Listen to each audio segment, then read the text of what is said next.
Jake? Mahal? Ano na nakikita mo?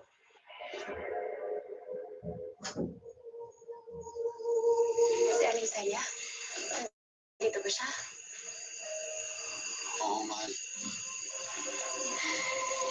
Hanggat bukas ay tatlong mata ko, tutulungan ko yung mga tulad ni Nanay Celia.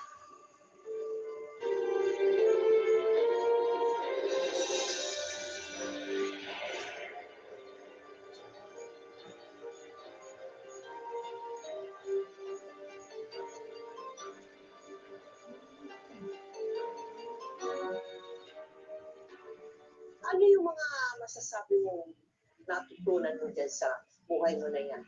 Gusto mo ba yan? Maganda ba yung nakikita yung mga sarong? Hindi ko na lang din po na parang pinapangalandakan.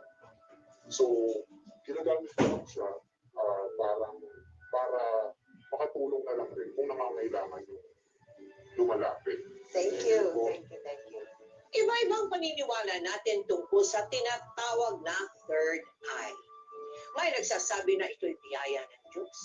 Sa iba naman, ikaling raw ito sa kampo ng kadiliman. May opinion naman na katang-isip lang daw ito at imahinasyon ng nilalang na nagsasabing may ikatlong mata siya. Ano man ang inyong paniniwala tungkol dito? Ngayong panahon ng Kwaresma, sikapin natin buksan ang ating puso at mata sa mga nangangailangan at sa mga naghahanap ng hustisya. Gamitin natin ang Lenten season upang magdasal, magsakripisyo, magnilay-nilay, at magpanitloob sa Diyos. Ngayon, bukas, at magpakailanman.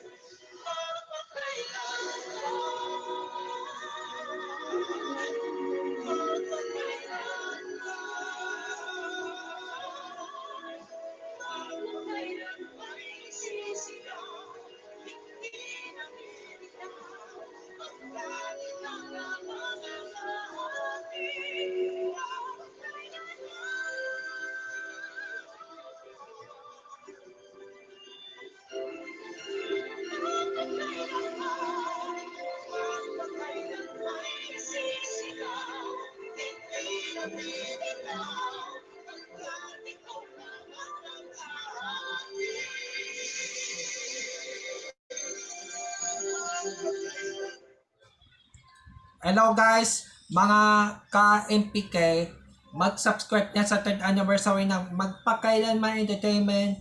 I-click natin yung subscribe channel, i-like sa Facebook page, i-tweet sa Twitter, i-follow lang sa Instagram, at mga social ng mga media accounts. Maraming salamat po mga ka-magpakailanman.